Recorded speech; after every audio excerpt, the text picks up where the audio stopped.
Welcome everybody, Captain Ethan here. It's a beautiful day to fly planes, and today we are ranking student pilot mistakes by how bad they are. Yep, we did ranking in-flight emergencies by how scared I would be.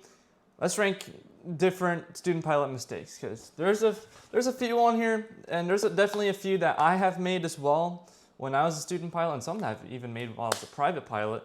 So be interesting to go through, and if you guys have made any of these mistakes, comment down below. And well, if you guys have your own opinion, also comment that down below too. If you guys also have any other ideas, put it in the comments. I like having ideas. I like making these videos. They're kind of fun.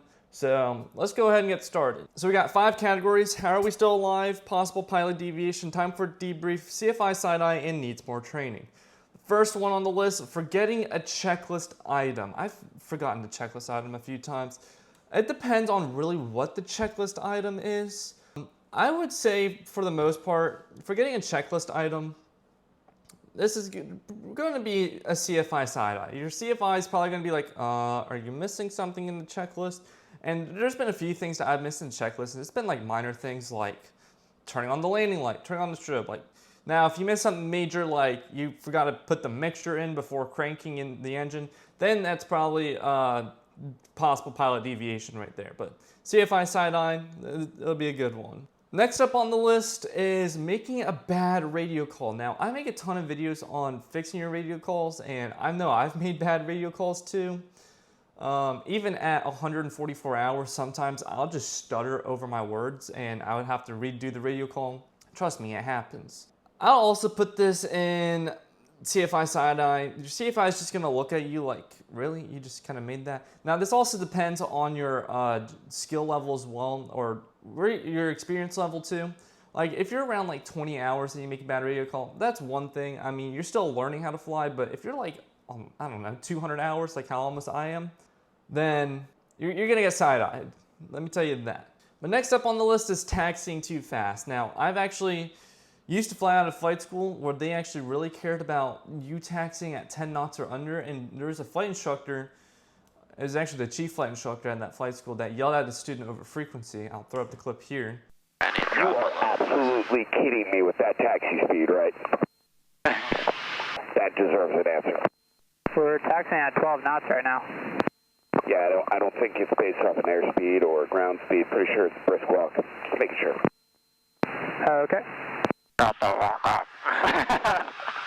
I would say needs more training. This is not really a big one.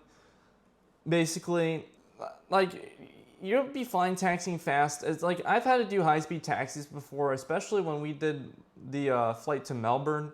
We had to do a high-speed taxi down the runway because the FBO was all the way down the other end of the runway, and, well, I mean, it was 8,000 feet. So he was like, I was hoping you land long, but I don't know, we did perfect short field landing on an 11,000 foot runway. The next up on the list is not clearing for traffic before turns. So basically you're clearing turns. This one's kind of more maneuver based as private pilots, and also commercial pilots too. If you don't do your clearing turns, you don't know where traffic's gonna be, because they're not gonna be on ADS-B all the time. Now, majority of the time they will be, but all the time they will not be on ADS-B. So still gotta do your clearing turns. I'm going to put this in time for a debrief, because if you don't do your clearing turns, you're obviously going to fail a check ride as well. Yeah, you got to do your clearing turns even on check rides, even in real life. That's why we practice them when we're with our instructors. So make sure you guys do your clearing turns. Clearing turns are important. Now I'm going to stop for a second. I know you guys are probably like, why is your setup look different? I actually reorganized my entire setup, so I have a lot more desk space now. So yay. Yeah, brief little intermission. Next up on the list, floating halfway down the runway. So I still make this mistake as well. So I'm gonna put this in needs more training. No, I'm just kidding. Floating halfway down the runway also really depends on your skill level. I guess we're doing it by student pilot mistakes. So you'll probably get CFI side-eye right here. I mean, your CFI, actually, no, we'll put it needs more training. If you're a student and you're floating halfway down the runway, you're still learning how to fly as well. So I can kind of understand. I can also put this, you could also put this in the CFI side-eye category too, especially if you're nearing the end of private, then your CFI might side-eye you a little bit, but I'm going to put it needs more training. We'll have to think about that one. Next up on the list is ballooning the flare. Also really depends. I'm going to go for after first solo. So if you're ballooning the flare after you first solo, I would say you're getting the CFI side eye as well. Because your CFI is going to tell you to just hold that back pressure off until the end of the runway and just float her down all the way to the end of the runway, and then you'll land flat.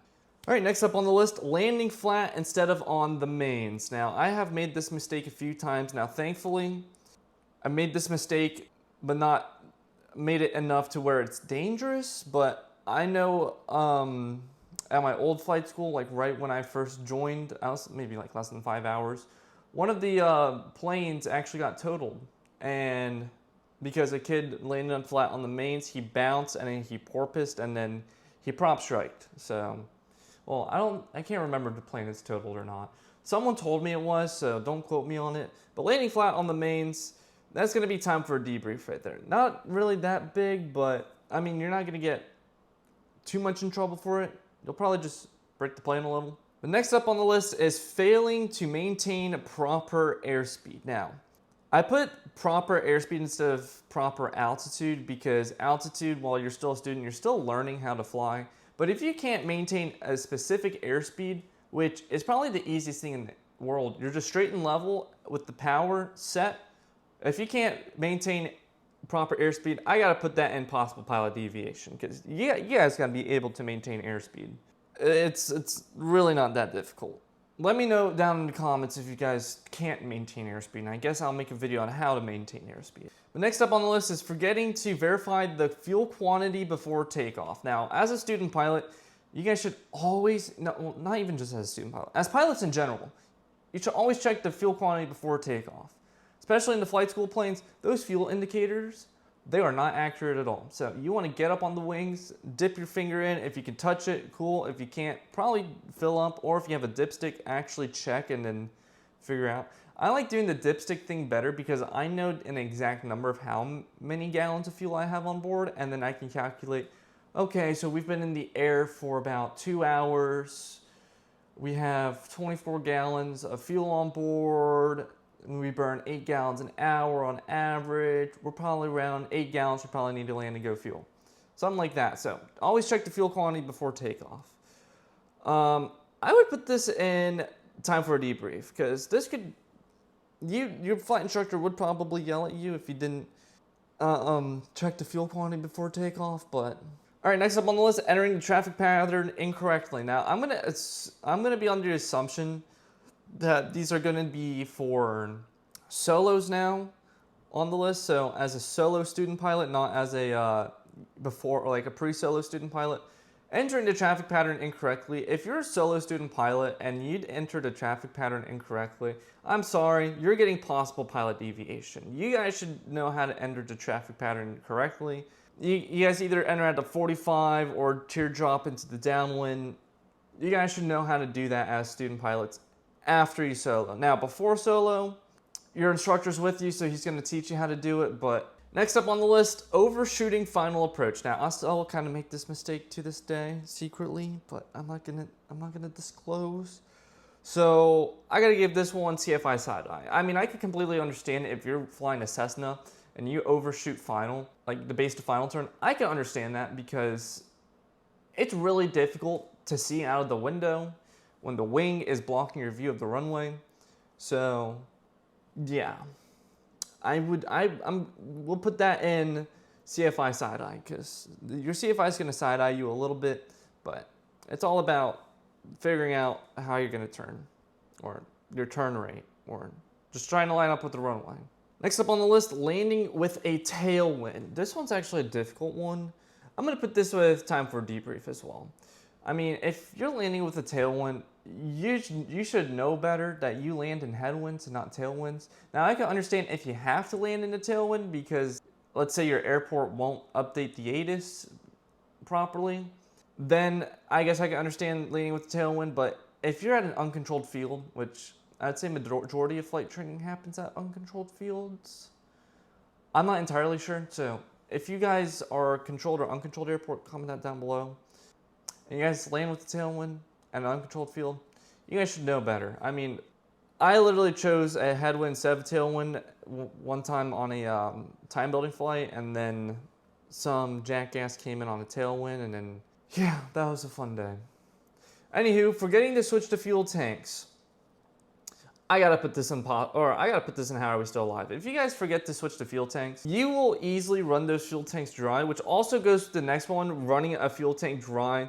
I gotta put those both in how are we still alive, because I know one of my favorite airplanes actually crashed in Tampa because both of the fuel tanks ran dry, I'm pretty sure. Or at least one of them did, and then the engine vapor locked. So we got to put those in how are we still alive, because come on, we got to make sure that, and a lot of the time, and on the GPS there's a scheduled reminder every 20 minutes to switch to fuel tanks. It's also in the checklist as well that you do it before takeoff as well. So you shouldn't run a fuel tank dry. And this also could go with this next one, fuel mismanagement, which honestly, I'm not going to put fuel mismanagement in how are we still alive, because you can be off on fuel mismanagement by a little bit and you'll be fine. So I got to put this one in. I'm going to put this one in time for debrief. Now, fuel mismanagement is like, okay, you have full fuel and then you calculated like 20 gallons, but you really burned like 30 and the plane holds like 60. That's going to be fuel mismanagement. That's just going to be some calculation error that should probably be fixed, honestly. So we'll put that one in time for debrief. Now, these are all based off of my opinion as well. If you guys have a different opinion, just let me know. You guys can argue about it in the comments as well. But the next one on the list is violating control of airspace. This one should be pretty straightforward. I gotta give this one possible pilot deviation. If you guys are violating controlled airspace, come on, what are we doing? I mean, you just call up and just get the clearance. I mean, it's not that hard. There's so many videos on how to do it. I mean, I can understand, well, actually no, I can't understand if you violate controlled airspace. Except with one exception. So at my old airport, there was a delta like right next to the base to final turn for runway 34. So I guess it could be pretty easy to clip into that delta, but then at the same time, in any other scenario, you shouldn't be violating controlled airspace, especially Bravos, Charlies, Deltas, okay, maybe if they're close by, but Bravos and Charlies, especially the Bravo, you should not be violating a Bravo. Next up on the list, continuing VFR into deteriorating weather. Now, as a student pilot, you shouldn't even be flying if there's less than, like, I don't even know, like less than 5,000 feet ceilings anyways. So I gotta put this one in how are we still alive, because a lot of you guys do not have the proper instrument experience to go into deteriorating weather. Now, once you get your private pilot certificate, maybe you can get away with it raining a little bit. Maybe you can push your personal minimums, let the visibility get down to around 7 or 5 miles. But as a student pilot, you should always be flying with 10 statute miles of visibility, because you're still new to fly. You're not instrument rated, you're not even private rated yet too, so no bad weather. Clear skies all day, every day. All right, next up on the list, ignoring a go-around when the landing isn't safe. Oh, this one's difficult. I would say, well, you guys should have the discipline to know whenever to do a go-around or not. So I gotta put this one in, I'm gonna put this one in possible pilot deviation.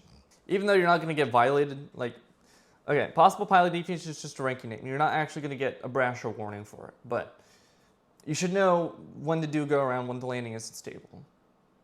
Actually, if your landing isn't stable on your first solo and you do a go-around and your instructor sees that, he'll probably applaud you on that. So, and sorry for the voice crack, I got the hiccups a little bit. Well, my microphone's not perfectly centered. That's better. All right, next up on the list, flying into IMC without an instrument rating. Okay, well, you guys are student pilots anyway, so you guys shouldn't even be in IMC. So we're gonna put this in how are we still alive, because I know for a fact, if you guys are student pilots, without using Google, try to answer ICE flags, try to, what would I want to quiz you guys on if you guys are student pilots and not private pilots?